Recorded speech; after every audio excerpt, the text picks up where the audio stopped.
Ben ritrovati amici, oggi vi parlo dell'Aurora Y Argento.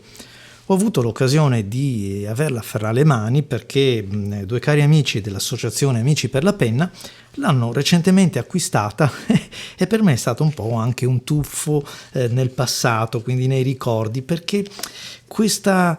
Per esempio la confezione con il vellutino e l'incarto, l'etichetta Aurora all'interno mi hanno ricordato davvero la penna della comunione, la penna quella poi stilografica che mi è stata regalata per la maturità. Insomma era un pochettino la strenna, le penne erano Aurora, almeno per quelli della mia generazione. L'Aurora Y in particolare è quel trade union tra la serie, chiamiamola così, economica, ma senza che me ne voglia il produttore, e la serie, quelle più importanti, d'eccellenza, Optima, 88 e via dicendo. La definisco insieme alla Talentum, per carità, una serie un pochettino trade union perché è quella che monta anche, in alcuni modelli, il pennino in oro. Quello di oggi invece è un pennino in acciaio, ma essendo la Y modello argento ha il cappuccio in argento. E allora potremmo dire che è un po' un ibrido, nel senso che forse il metallo, quello prezioso, dal mio punto di vista l'avrei investito piuttosto nel pennino, perché il pennino della Y è un pennino a 14 carati, quello della Deluxe per intenderci, e fa davvero il suo lavoro. Ma non pensiate che questo sia il fratellino povero, ovvero che non scriva bene, tutt'altro. La Y è una penna molto ben bilanciata, perché è una penna leggera.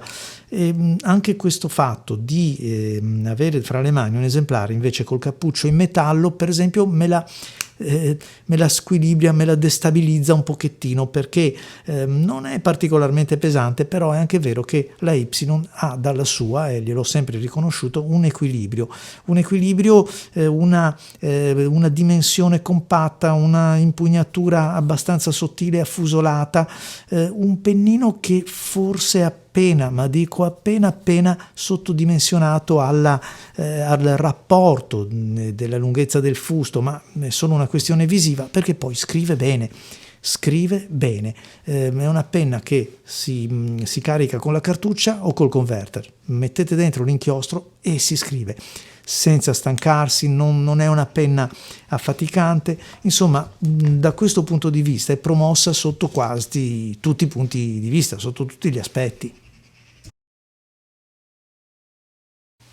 Uno di quei pennini in acciaio che non fanno rimpiangere quello in oro, tanto è rifinito bene, tanto scorre bene. Il cappuccio si apre e si chiude con uno scatto, cioè a pressione. Eccolo qua, uno scatto anche abbastanza secco se vogliamo, quindi non passerà inosservato in una biblioteca o in una sala da concerto, ma è anche vero che lo stesso tipo di click, eccolo qua, lo sentiamo quando andiamo a calzarlo sul codale. Rimane abbastanza libero, nel senso che si può muovere a 360 gradi sebbene sia vincolato. È una cosa che... Allora, già non sono un amante del cappuccio calzato, tanto più quando percepisco che non è così in solido col fusto, ma che gira un pochettino, che è libero, ecco, meglio di no, anche perché comunque viene a perdersi quell'equilibrio che a me invece tanto piace su questa penna, leggera, votata alla scrittura, proprio scrive. Il pennino in questione è un pennino M, se non vado errato.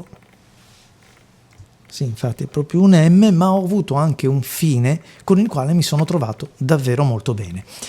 E, bene, vi lascio alle immagini perché era proprio un amarcord questa passeggiata con l'Aurora Y. Vi lascio alle immagini che magari vi forniranno qualche spunto in più per chi magari è interessato ad acquistarla. Grazie a chi mi ha prestato questa penna e ovviamente a tutti voi amici un grazie per essere stati con me e l'augurio di vederci nei prossimi video. Ciao!